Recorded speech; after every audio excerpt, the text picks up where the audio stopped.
Welcome to the Realtor Who Wines podcast. I'm Rashelle Newmyer, your hostess with the mostest, a student of life, a connector, a passionate wine enthusiast, and your local favorite guide. Join me as we explore the vibrant Pacific Northwest, savor the finest wines, and champion the spirit of entrepreneurship. Each episode, I'll sit down with inspiring guests, supporting business ownership, and uncovering the stories that make this community unique. So grab a glass of wine, settle in, and let's embark on a journey of discovery and connection together. Cheers! Cheers, Jenny. Thank you for sitting down with me today. Drinking around the mic is a talent, for sure. Yeah, that was a little challenging. Are you a Pinot Noir gal?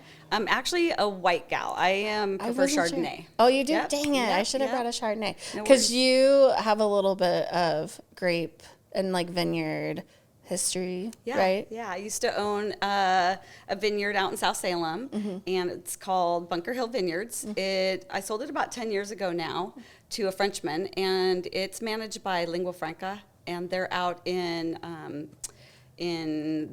West Salem, Hopewell area. So, do you still have any like stake in the company at all, or you just sold it all? Yep, just sold it all. Yeah. So it was a bittersweet day. What did you learn really quick? I definitely want you to introduce yourself to everybody, but I want to ask, what did you learn about owning a vineyard? Like, I learned that it's a lot of work. It's so much work. Yeah.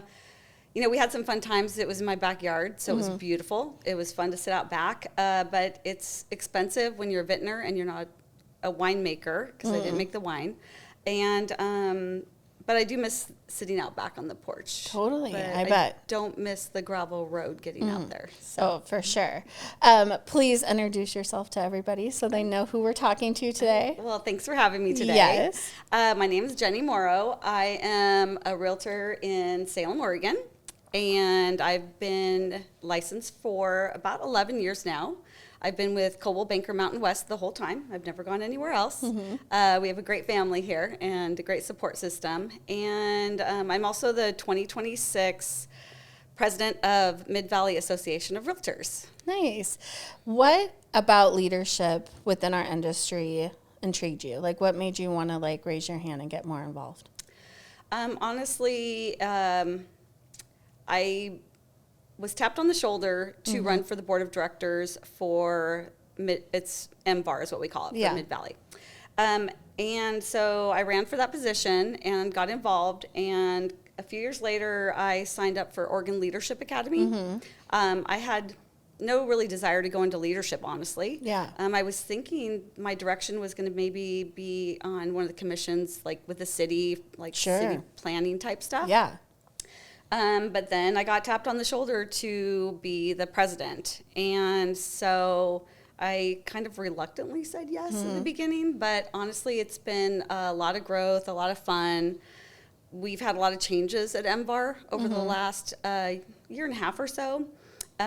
We have brought on a management company, and it's called PacWest. And they're amazing, and so we're very happy with the direction we're going. And it's just, there's been a lot of changes, but they've been really good changes. Yeah. Can you give like a quick synopsis for anybody that is not in the real estate world, like what a local association does? So a big part of what we do is advocacy. So we fight for property rights. That's a big part, the government affairs side of it. And we work on education. And also like making sure that everyone's in compliance. Right. So those are kind of the three main things that we do. And for those of you that aren't in real estate, there's different local associations that are also all underneath the state association. So depending on where you practice real estate, you might belong to multiple local associations. You might just belong to one. And so the one that Jenny is a part of is in the Salem metro area and covers the Willamette Valley, Marion County, West else? Salem, typically up to Woodburn, Silverton, Staten, Salem is the bulk of our membership. What is something you think an everyday realtor that's not involved at all with an association would find interesting or surprising about being a part of a local association on the leadership side? Honestly, I think the number one thing I've got out of this is just my personal growth.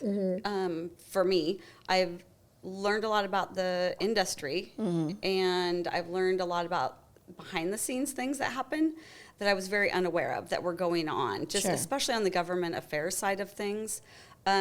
People don't realize how important it is for us to be really setting the stage for the future for homeownership and for them and their families. Absolutely. In that ownership. So there's a lot more that goes on there, a lot of bills that Oregon Realtors and the local MVAR that we follow and we support and get behind for our clients. Yeah. I think Leadership Academy, so Oregon Realtors, for those of you that don't know, they put on a Leadership Academy. As a realtor, you apply for it. Anybody throughout the state applies. And it's a year, well, it's more like 8 months-ish, but long process of different classes, education, development, things like that. And Jenny and I met in Leadership Academy. We were the best class of 2024. Right. Ask anybody. Woo woo. And but one thing I did learn through Leadership Academy, I don't know about you, is so much about the advocacy. Like I kind of was like, oh yeah, they advocate for home ownership, but I like really got to see more of the nuts and bolts about it when we went to the Capitol in Salem and we met with some of our lobbyists and some of them were realtors. And I was like, oh, it never even dawned on me that somebody as a realtor would also run for politics. Yeah. And like to help change home ownerships and like impact those bills. But that for me was just like so eye-opening. And then ever since Leadership Academy, I've gotten more and more involved, as you have with my local association and Oregon Realtors. Yeah. Partly because of that, just exposure of seeing like, oh, we are making a much bigger impact. Not just like, here's your keys, welcome home, but like we're helping be able to say, here's your keys, welcome home, which is so cool. Yeah, we definitely want to be part of that process because we want to make sure that that we can work on the affordability issues and the like mortgage interest deductions. That's a big thing for our clients, right? And ourselves with our home ownership. So definitely Oregon Leadership honestly opened my eyes to all of that. And so I'm really grateful. They did a great job with their program. I agree. There was things I learned about myself, about my industry, about NAR, about Oregon Realtors, and the local associations. So, for the realtors that listen to this podcast, I would definitely recommend them looking into it because it's really it's a great journey, and you make some great friends and referral partners, and so highly recommend. Yeah, well, and if you're a realtor listening that's not in Oregon, most states offer some sort of Leadership Academy, and if your state doesn't, NAR does offer a Leadership Academy as well. So a couple different ways to check it out if your state isn't as cool as Oregon and has it. Shout out to Jenny and the team at Oregon Realtors. What is some things that you did learn about yourself personally through Leadership Academy? Well, we did a DISC assessment. Yes, we did. I've always had a very strong personality, but I feel like the DISC assessment that we did really brought words to my personality, where I just like, this is just the way I am, and I never put like kind of words to the way I am. Sure. And I think it made me understanding that made me a better person and a better agent, and just making sure I understand my personality better and other people's personality and how we work together when we have different personalities, and how being different can be good as long as you know how to communicate. Yeah. And I feel like that was a very like great part that I learned about myself. And I think we're always learning and growing, and I have better days that I'm more like aware of it, and other days. But I think it's a learning process for sure. Totally. Especially when you're kind of a more dominant person, as far as like I'm very. Were you a high D? Like, did you come out as a high D? Yes. So I thought I would be a high D, and I wasn't. And I was like, I'm sorry, what? Like, because of all the other different personality tests I've taken or feedback people have given me in a boardroom and things like that, I thought for sure I was going to be a high D, and I was an I. Oh, I was just like, oh, wait a minute. What? Yeah. Are you sure? And he's like, yeah, I'm sure. The test doesn't lie. Yeah.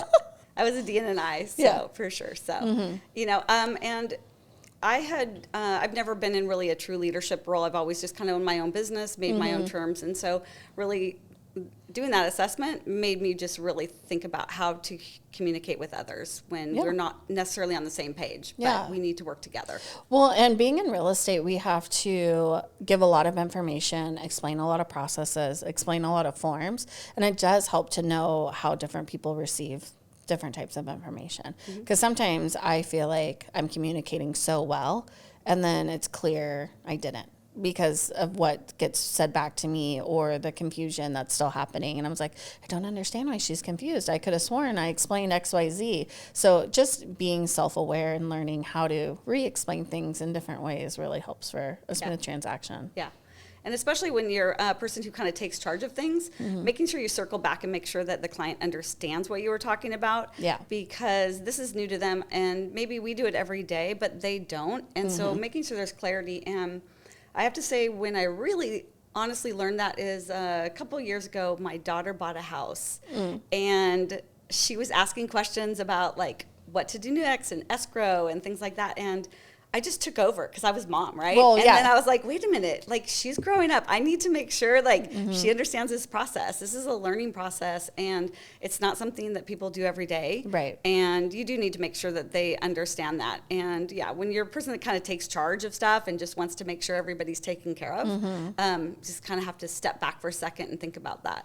Yeah, well, and it's such a big moment in so many people's lives, and it's so stressful, too, because they don't know a lot of it. So it just feels so foreign, but they're making this huge financial decision. Absolutely. So, yeah, taking a step back and just making sure we're being the right guides. And then in our leadership roles is helping other agents learn how to do that as well. What have you learned about trying to teach other agents on how to communicate differently? Like, has that been a challenge, like learning how to teach communication? I don't think it's a challenge. I just share with them what I feel is successful for me. I like to try to have a really open relationship with the agent on the other side of a transaction. Yeah, me too. It doesn't always work. You know, you have people on the other side that's not how they work, right? Sure. So, but I do my best because I want the whole process to go smoothly for my client. And it's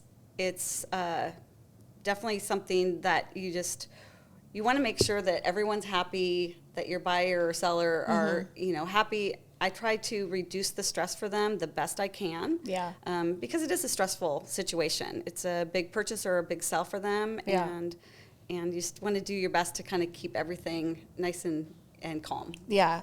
Well, and it's a unique experience, I would say, as a buyer or seller, because a lot of what gets highlighted is all the negatives versus all the positives by nature. So like, for example, a home inspection report, we have to tell clients this all the time, like, try to keep in mind it's their job to point out every little thing that's not 100%, but this list doesn't include all the things that are great. Right. So it almost is like reading a list of negatives, but you don't have the list of positives to reassure you. So your brain is just like negative, negative, negative, negative, you know? So it's hard to be like, is this house okay? And you're like, actually, this house is really great. This list seems long, but it's actually not that long compared to other things. But even from a seller side, then it also feels like someone's telling you, this is wrong with your house, and this is wrong with your house, and this is why I won't pay for this. So just even that, it's like it has a negative connotation by nature, but there's so much positive going on. We just don't highlight a lot of the positive portions of it. And it's definitely like really for a seller, for example,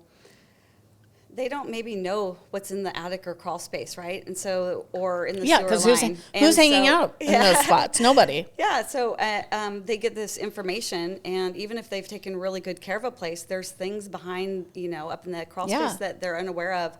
And it makes it very, very stressful and expensive for them. So especially it's very if they're hard to manage that. Transitioning into another house, they're also seeing an inspection report from the house that they're buying. Yep. So again, it just feels like a lot of negative space because we're not handing out things like, here's all the things that are amazing about your house, or like, here's the way your house shines in the neighborhood. We don't really get to talk about that. It's definitely the one part of my job that keeps me awake at night. Oh, for sure. I always sleep the best once the buyers and the repair addendums are complete and we're moving forward. But that's definitely, I have until to it's the week of the appraisal. That is the most like heart-wrenching part of my whole job. My favorite part of the job though is I love working with buyers, honestly. I mean, I love my sellers too, don't get me wrong. Sure. I love working with buyers because of the relationship you build with them, shopping for a house and the excitement.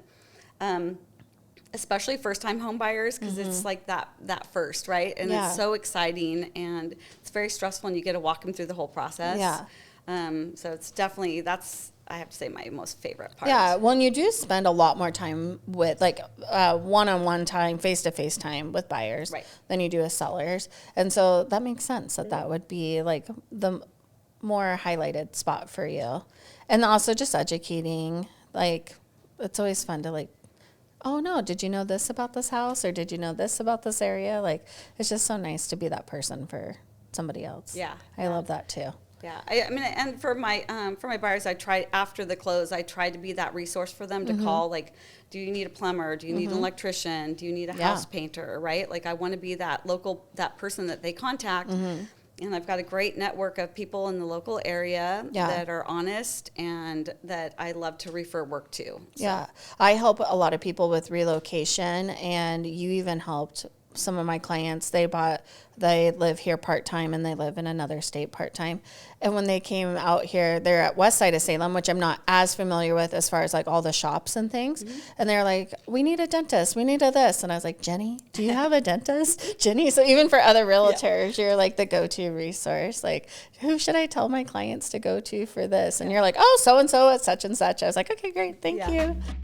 When you're ready to make a move, make it with someone who knows the market and truly cares about your home journey. I would be honored to help you each step of the way. Reach out now and let's start your strategic plan and the next move for you. It's the benefit of being born and raised in the community. Yeah. So I definitely have a lot of connections here, which is, which makes me the local expert absolutely for real estate needs. Yeah, definitely. What is something over the last 11 years that has surprised you about being a realtor or being in real estate? And it can be more than one thing. Yeah. Okay. Let me think about that for just 1 second. What has surprised me? Or like something that like maybe you didn't think about would be part of your job that is part of your job. Like a lot of people get into real estate thinking, oh, it's a really flexible schedule. I get to look at pretty houses all day. Yeah. Oh, I have a good one. Okay. I remember when I first started, I was so excited to be able to get into the multiple listing service. Oh, yeah. The MLS, right? Because I could just look through all the listings and look at all the pictures, and just have all the information right there. Yeah. Well, when you look at 500 of those a week, it gets exhausting. Oh, yeah. And they all blend together. Yeah, exactly.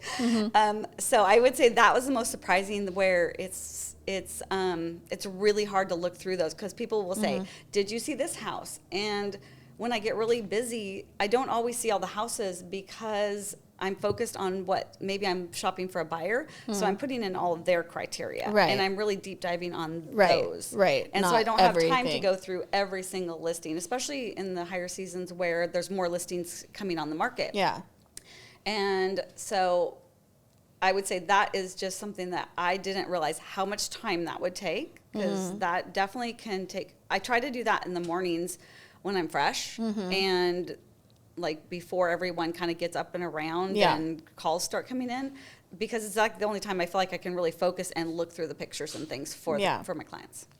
I always tell clients that too, like when you're buying a house, you're thinking exactly about the house you want to buy. Every time a new listing comes on, you're getting a notification from whatever third-party app that you're using, and we're helping multiple clients at once. And so we're not necessarily looking at every single house that comes on the market the second it comes on the market. Because I've had people get frustrated before, like, I can't believe you didn't send me this one.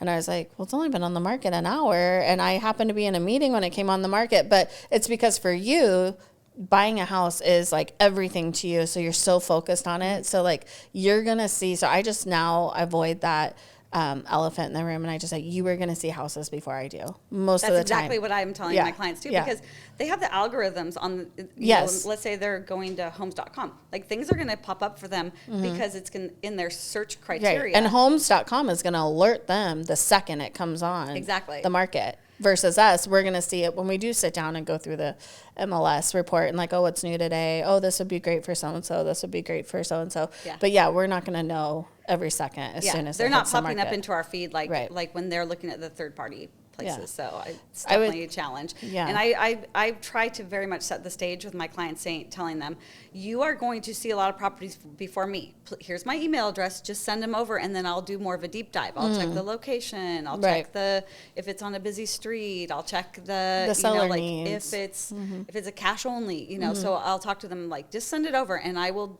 do more of a deep dive for you. Yeah, I think that was one thing that surprised me a little bit about real estate is we're not going to see every house right when it comes on. But really the bulk of our job is more the other stuff. It's like protecting them. Like, yes, we open doors and we do help find them houses and things, but it's more of our job to point out stuff when we're at the house. Like, and to also do all the negotiating, the paperwork, to like make sure everything's the way it's filed properly with the state. Well, or the disclosures that were provided to us are accurate compared to what we see with our own eyes. Because sometimes you'll see disclosures and you go to the house and you're like, they never mentioned a hole in the ceiling. And there's a hole in the ceiling. Do they not know? Because the house has been vacant for years. You know what I mean? But like, it's our job to like put all those things together. Yeah. And I think for me, as a naive green agent, I was like, oh, HGTV makes us seem like a totally different job. Yeah, first of all. Definitely does. Yeah, those real estate shows that I'm just like, what are they leaving out? Right. Well, it makes me laugh. Yeah, and I came from corporate America. I was a corporate kid, so my first few showings and stuff, I was in like a 3-piece suit, high heels, the whole nine, and we were like looking at acreage out in like Salem. Yeah. And they're just like, what are you wearing and stuff. It's so funny, but like I didn't know I might have to climb a fence to get to a locked box or something like that too. So you'll never see me in a 3-piece suit at a showing ever. FYI. Yeah, not anymore. I'm a jeans and t-shirt kind of girl. Well, and part of it is that I literally have had to climb over a fence to get, because the lockbox was on the other side of a fence, but there wasn't a gate to get through. And I was just like, okay, can I get a boost? Yeah. I'm going over. Yeah. Like there's a lot of things that people don't see behind the scenes that we do. Totally. I mean, all the cleaning and the packing and the Goodwill runs and I've gone to get like dogs out of the house because the clients couldn't, or things like that. Like, I'll go get them, no worry. And I'm just like hanging out at the dog park while showing's going on. Absolutely. Yeah.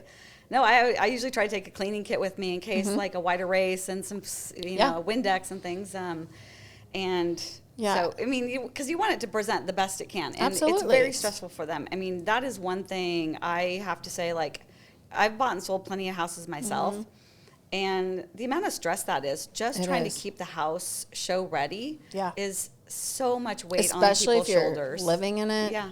And if you're more than kids. Yeah, I was just gonna say, and if it's more than just a couple people, it's hard. Well, and even with a couple, you're still living in it to like have to make sure your sink looks perfect every day after you brush your teeth and all that stuff. All the stuff. Because you don't know if you're gonna get a showing request. That is stressful. It is very stressful for so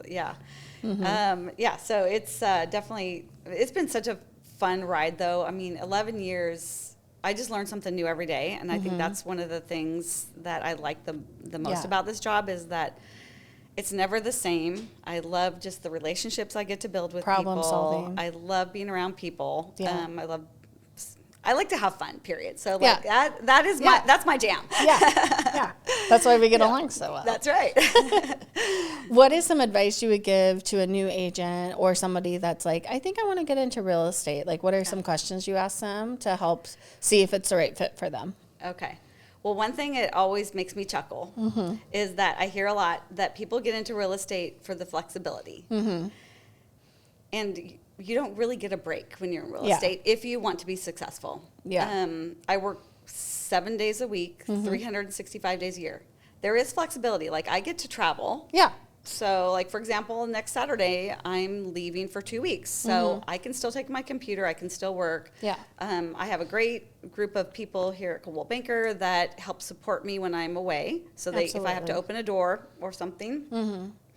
But I think the number of hours that you spend when you're taking care of a client or in transaction is a lot more than people when they realize. Yeah. And also, you can never know everything. Like, when people think they know it all, I don't believe it. Yeah, because it's a red flag. There's so many things in this business that are, education-wise, it's never ending. And every house is different. Every client is different. Yeah. And balancing all of that and juggling it all the time, it's a lot. And you kind of have to love your job. Yeah. And I think the other thing is, like, if your focus isn't about the commission checks and it's about the people, that's what's most important. If your clients always come first, that's what I love, is that I'm not looking at the dollar amount. Do I love that I get to make my living this way? Sure. Absolutely. Yeah. But I don't focus, that's not what comes first. Well, and people will feel that if that's all like you're focused on. Like they know it's not about them. They know you don't necessarily have their best interest at heart if you're worried about your paycheck. That shines through every time. And I get it. Like there are some agents out there that are like, I really need a paycheck. This is how I support my family. But if you're leading with that, it's going to come through. And those are always the deals that fall apart. Those are always the relationships that fall apart. Like it's just leading with the relationship first and their needs first. That's definitely, will help. In my opinion, that's the very most important about this job. Definitely. One thing that took me by surprise as a new agent, to your point of there's so much to know and you can't know everything, I studied the paperwork in and out. I was like, I got to know this contract. This is a really big deal. I don't want to ever mess up anybody's like money situation because I didn't check the right box, right? And then my very first showing, they're like, oh, I'm going to just make up some verbiage. This isn't a real thing. Oh, what kind of brick is this? Is this firehouse red brick from 1920? And I was like, what? Is that a thing? So I'd be like, I don't know. It was like all the aspects of the house itself. I was not prepared to answer any of those questions. When people are like, oh, what kind of countertop is that? Is this the blah, blah, blah quartz that came out and blah, blah, blah? I'm like, oh. And then I felt like, I don't know anything. And now you know, like there are things you know. You're like, oh, yeah, this is quartz. And oh, yeah, like you know as you go. But even still, I get asked questions and I'm like, yeah, I don't know if that fireplace was built by the same mason that did XYZ, but I'll ask. I'll see if I can find out. All we can do is try to figure it out, right? Yeah. It's that part is more fun. Like that's fun for me because in the past I've done some remodeling and things, and I actually grew up doing construction. So my dad he built roads and bridges as a kid, and so I was on the construction job. So I was never afraid of that aspect of the business. I wasn't like afraid. I was just like surprised and totally unprepared. Like I didn't think about anybody asking me, do you think this wood's original? And what year do you think the wood's from? You know, and I'm like, well, see, when was it built? I don't know, but I can tell you what line 57 is on the contract because that's what I had focused on. So like, that's what I always tell people right away is like, FYI, you're going to get, because all our education for anybody not in real estate, it is around the contracts because that is the most important part. It's not about building your business. Like when you're getting your license, they don't teach you how to run your own P&L. They don't teach you about taxes. They don't teach you about marketing. It's really about the contracts and rules and regulations, which is important.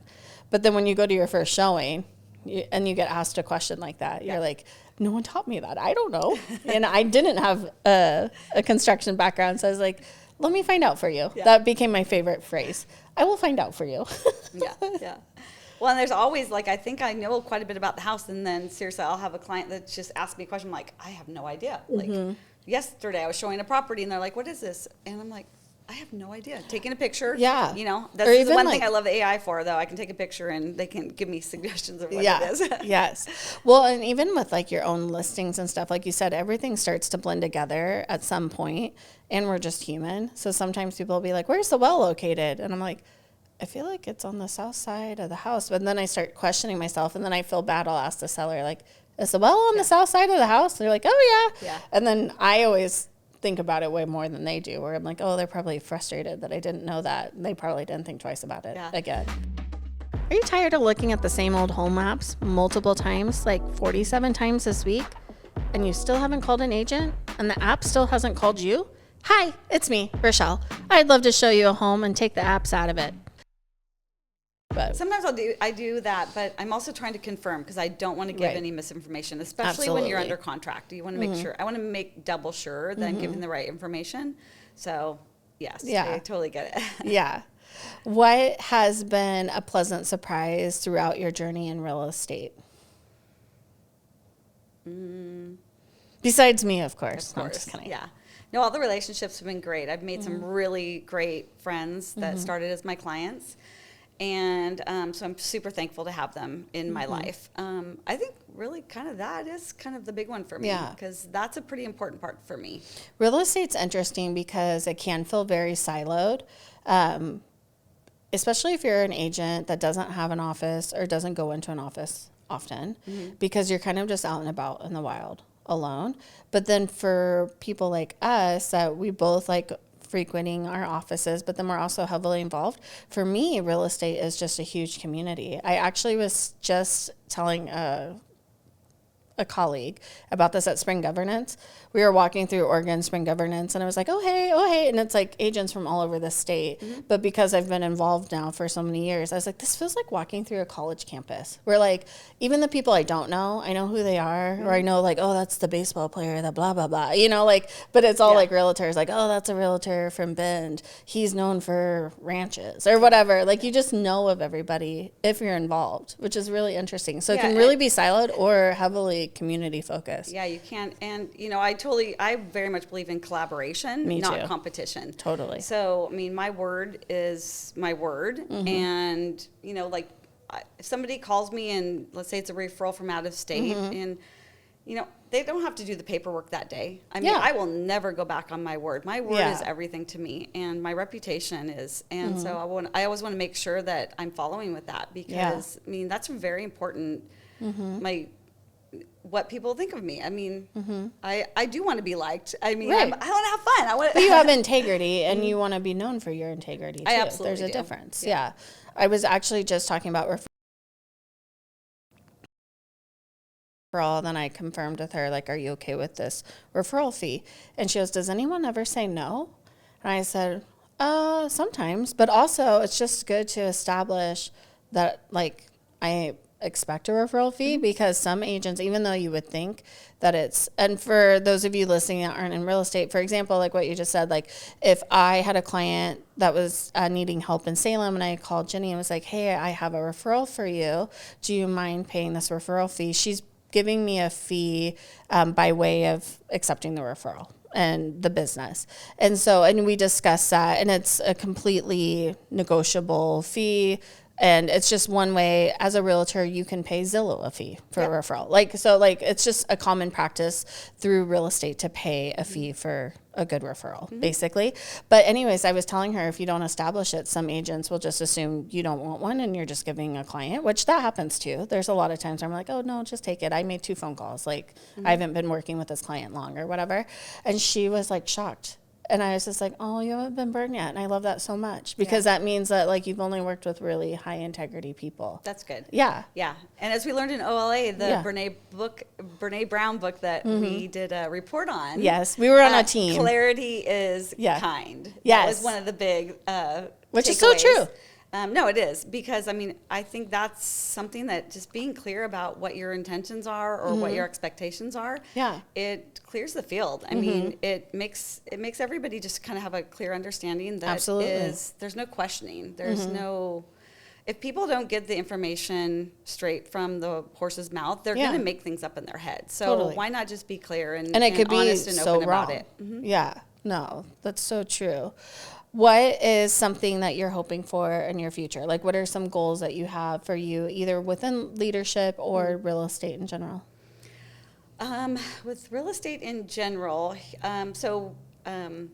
as you know, so Coldwell Banker has been acquired by, we have a new owner, and her name is Lucinda Haig, and so that just happened just a few months ago, so we're very excited about that transition, and we have a whole new for us, we have a new marketing department, so that's really exciting.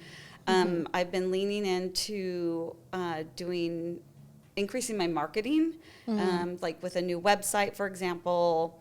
And then for me personally, I am just trying to get myself more organized. So I love what I do. There's a lot of running around. I'm not necessarily with certain things like my contact management. I'm not great about getting it all organized and written down. So for me, that's going to be a goal of just just making things a little bit more clear for myself, just Yeah. so that I'm more productive. Yeah. Just to provide clarity, Coldwell Banker as a whole wasn't acquired by anybody. Yes. But we are franchised. And so I'm also with Coldwell Banker Professional Group, and Coldwell Banker Professional Group just acquired Mountain West, right? Coldwell Banker Mountain West? Correct. Okay. Yeah. See, I want to make sure I got the name right. So one franchise acquired the other franchise, but we're still under all the Coldwell Banker family, which means now we're at the same brokerage, which I love. Which is awesome. Yes. Yes. I love that so much. More What collaboration. about, yes. What about in leadership? Are you thinking about going beyond the local association? You know, I haven't gotten there yet. I need to get through this year, Totally. because my daughter's getting married in a couple of weeks. I know. It's very exciting. So my focus has just been on that. I also acquired, I have a couple of houses out in Pacific City, and one of them's an Airbnb. And so I'm getting my feet wet with that, with the whole Airbnb process and how do I make that work. So I'm focusing on some of those things. I also need to do some personal remodeling on my own personal home. And so I haven't really thought about the next step. I want to get through. That's okay. I'm doing this year Yeah. as president. Next year, of course, as past president. Yeah. Making sure that things are going great at the association, which I'm very excited about. They're going great, and I'm very proud of that. And I'm proud of the whole board of directors team and executive committee. So yeah, things are going good there. At some point, I probably will do something at the state level. I don't know what that looks like yet. Yeah. But I just Well, kind of... there's no rush. There's no rush. Yeah. Well, I don't think a lot of people realize when you do volunteer, this happened even with Women's Council, which is an affinity group of the associations. But normally if you go for the position of president, you were president-elect for a year, then you're president for a year, then you're the immediate past president for a year. So really it's a 3-year commitment for just that one position. And a lot of times you hold positions before that. So it is. And then as president, you're pretty much on every committee because you need to know what's going on. So there's a lot of time that goes into that, but you also learn a lot. You get to make great connections with other agents and other affiliates in the industry, and so it can be a fun thing too. Yeah.